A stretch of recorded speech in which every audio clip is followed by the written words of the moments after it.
The story begins in a lonely, snow-covered area of Finland, 24 days before Christmas. On a mountain called Confrontation, an American company named Sub-Zero is secretly carrying out a drilling operation. One of the workers, Mr. Green, tells his boss, Riley, that they have found a huge amount of sawdust almost 400 meters below the ground. Finding so much sawdust at that depth is very unusual. Riley becomes excited because this is exactly what he has been searching for. He explains that in ancient times, people used sawdust to keep ice frozen for a long time. This means Confrontation is not just an ordinary mountain. It is actually a giant natural freezer. Something has been hidden beneath it for centuries. Riley also seems to know what is buried inside. Not far away, two local boys named Pietari and Juuso are hiding behind some crates and secretly watching everything. Juuso understands a little English, so he carefully listens to every word Riley says. A few moments later, Riley gathers his whole team together. He tells them that his childhood dream is finally about to come true. According to him, Confrontation is a giant tomb built thousands of years ago by the local people. Buried inside it is the real Santa Claus, not the smiling old man who brings gifts every Christmas, but the real one. Riley then orders his team to dig up the mountain before Christmas. They only have 24 days left. He tells them to use explosives if needed because nothing should stop the excavation. Hearing all this, Pietari and Juuso become frightened. They quickly escape through a broken section of the fence that they had secretly made earlier. While walking home, Pietari looks very worried. Juuso laughs and says that Santa Claus is not real. According to him, the Santa who visits children every year is just a man from the village wearing a costume. But Pietari does not believe him at all. That night, he takes out some old books about Santa Claus and starts reading them. Soon, he discovers a terrifying old story. In the pictures, Santa has horns on his head and walks barefoot across the snow. He carries a long staff in his hand. Instead of giving presents, he punishes naughty children. From that day on, Christmas is no longer a magical or happy holiday for Pietari. It becomes the most frightening day of the year. Around 3 weeks pass and Christmas Eve finally arrives. Early that morning, Pietari's father, Rano, prepares a deep pit near their house to trap wolves. At the bottom of the pit, he places sharp wooden spikes. Then he covers it with branches and snow. Above the trap, he hangs the cut-off head of a pig as bait.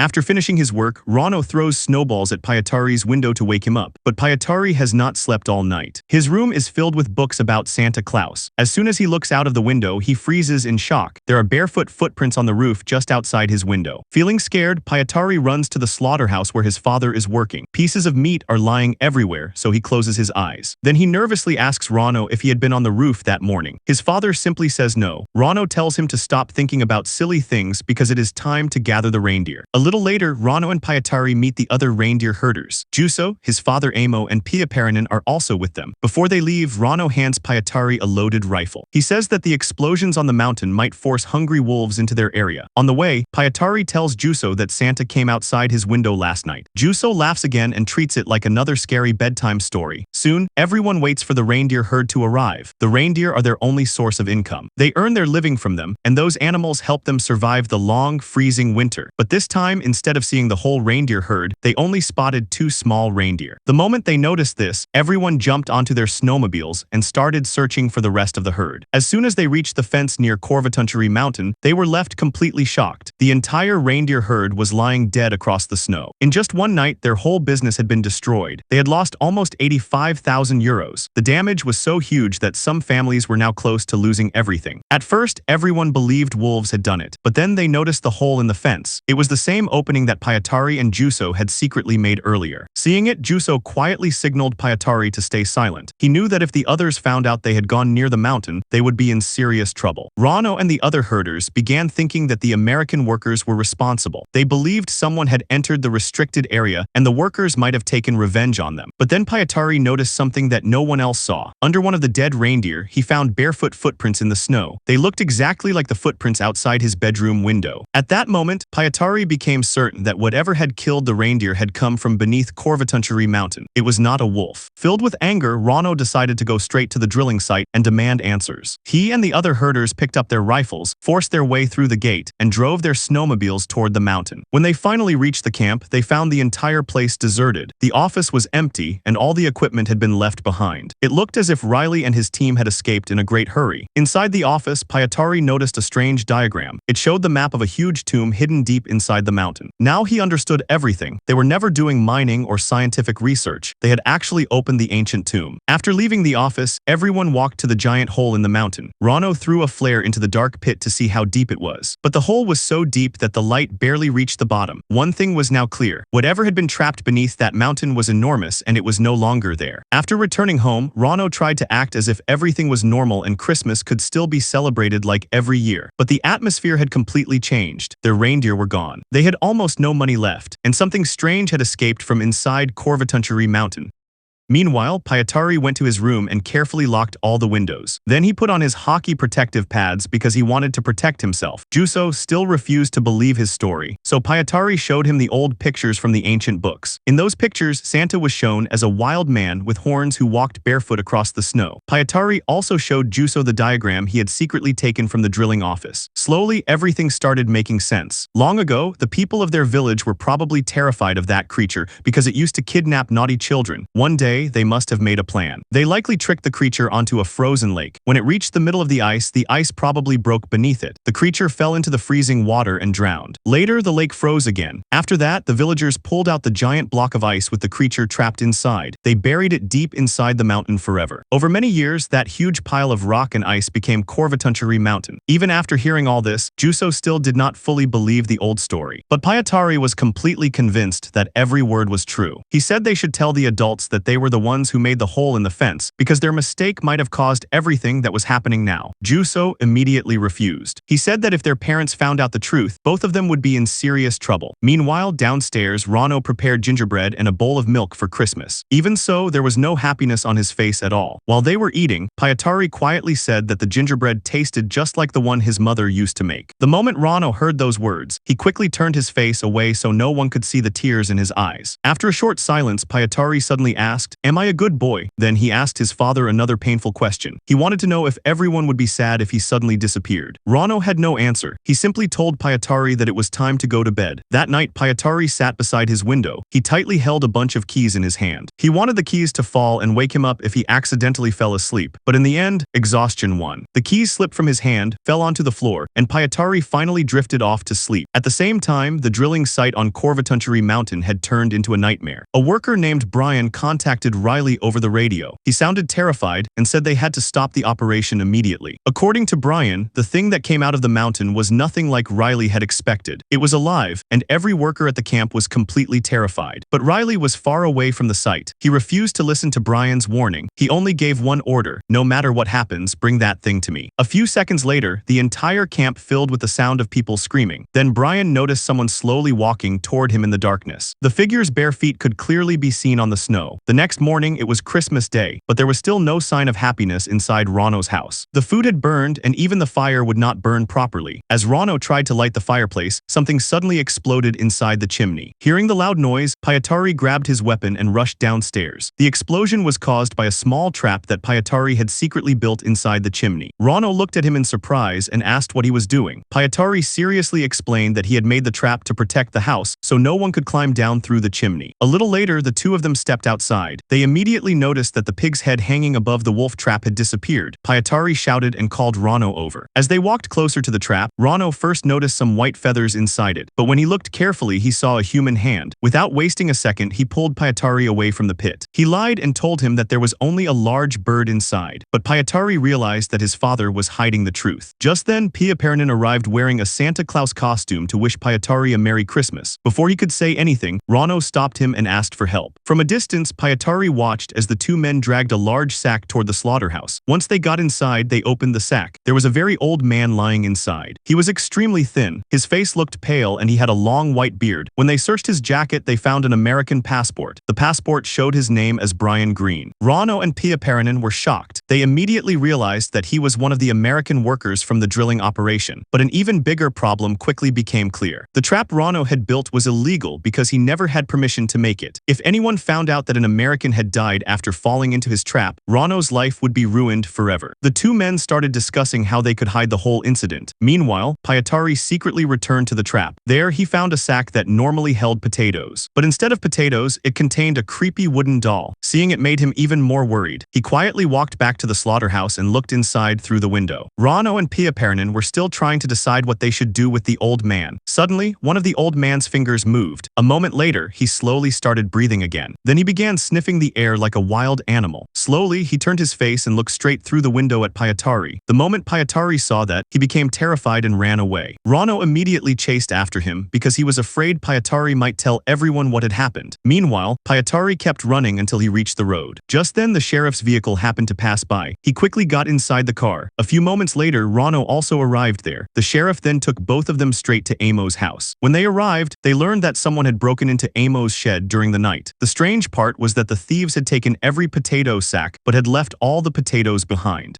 The sheriff explained that it was not only Amo's house. Almost every home in the village had been robbed in the same way. The thieves had stolen everything that could produce heat. They took stoves, heaters, and even hair dryers. In some houses, they had even broken through the walls to get inside. Amo believed the American workers from the drilling company were responsible. In anger, he said they were probably building some strange machine, but Rano did not want to stay there any longer. His only goal was to leave with Pyatari before people started asking too many questions. At the same time, Pyatari was thinking about something completely different. The pieces were finally coming together in his mind. He became convinced that whatever had escaped from the mountain was collecting every object that could create heat. He also believed that someone else was kidnapping the children from the village. Before Rano could leave, Pyatari ignored the adults and ran straight to Juso's room. He thought Juso was sleeping under a blanket, but when he pulled the blanket away, he was completely shocked. Juso was gone. Lying on the bed was the same creepy wooden doll that Pyatari had found near the wolf trap. Seeing this, Pyatari immediately ran to the sheriff and told him everything, but the sheriff simply laughed. He believed Juso was probably playing a prank because nothing like this ever happened in their small village. As soon as the sheriff left, Rano asked Amo for help. He explained that a strange old man was locked inside his slaughterhouse. He believed the man was connected to the drilling company. Since Amo could speak English, Rano hoped he might be able to question him. Meanwhile, Piapernin was watching the old man. At that moment, he was calmly eating a gingerbread cookie. As soon as the old man smelled the cookie, he started sniffing the air like a wild animal. Piapernin thought the old man was trying to say something, but he made a huge mistake. The moment he leaned closer, the old man suddenly attacked him. A little later, Rano, Amo, and Pyatari returned to the slaughterhouse. Piapernin looked badly frightened and had also been injured. He nervously said that the old man was not behaving like a human being. Hearing this, Amo immediately picked up his rifle and walked inside. The old man was now completely naked and sitting quietly in the corner. He kept scratching himself without making a sound. Amo asked him several questions in English, but the old man did not answer even once. Then Rano poked him with the handle of a broom, but there was still no reaction. Everyone started believing that the old man was only pretending to be weak and harmless. While thinking about what to do next, they came up with a new plan. They decided to keep the old man as a hostage and demand money from the drilling company to cover the loss of their reindeer. While the adults were discussing this idea, Pyatari started calling every house in the village. Every family gave him the same answer. Not a single child was at home anymore. The moment he heard this, he ran back to Rano and told everyone what he had learned. Then he confessed another important truth. He admitted that he and Juso were the ones who had cut the fence around Confrontation mountain. After saying that, Pyatari picked up a small wooden stick and handed it to his father. He told Rano that he could punish him if he wanted. Then Pyatari explained that Santa had taken away all the naughty children, and everything had started after the mountain was opened. Just then, Piapernin called everyone back into the meat shed. When they walked inside, they saw that the old man had chewed through the wooden broom handle. The moment Pyatari entered the room, the old man's behavior changed completely. He slowly stood up and stared directly at Pyatari without blinking even once. At that moment, Pyatari finally said what no one wanted to believe. He told everyone that the old man already knew all the children in the village. He had been watching the village for a long time. After taking all the other children, he had now come for Pyatari. At first, all the adults laughed at his story, but their smiles quickly disappeared when they saw the old man staring at Pyatari like a hunter looking at its prey. Then the old man slowly started walking toward him. Without wasting a second, Amo fired his rifle. After that, everyone worked together to overpower the creature and tied him up with heavy chains. A little later, they all sat near him and calmly ate Christmas cookies as if nothing had happened. Suddenly, the radio inside the old man's jacket came to life. Riley was speaking from the other side. He still believed that his workers were alive and that the cargo was ready to be collected. He said a helicopter was on its way and ordered them to keep Santa ready for pickup. The moment Rano heard this, a new idea came into his mind. If Riley wanted this creature so badly, then he would have to pay for it. Rano had lost almost 85,000 euros because of the dead reindeer, and he wanted every cent back. They dressed the old man in Pia Pärnen's Santa Claus costume. Then they locked him inside a strong metal cage and drove toward Confrontation mountain. During the entire journey, the old man never looked away from Pietari. He kept staring at him without blinking. After some time, they reached the mountain. Rano told Pietari to stay inside the truck while they handled the meeting. Just then, a helicopter landed and Riley stepped out. Rano and the others immediately demanded 85,000 euros. Riley calmly replied that he wanted to see Santa first. As soon as the cage was brought in front of him, he stared into the creature's eyes for several seconds. It almost looked as if those eyes had put him under a spell. Then he slowly looked away and revealed a shocking truth. He said the old man inside the cage was not Santa Claus at all. He was only one of Santa's helpers, an elf. Rano once again demanded his money, but instead of paying, Riley told everyone to lower their weapons, stay quiet, and keep smiling. According to him, the real danger was still outside.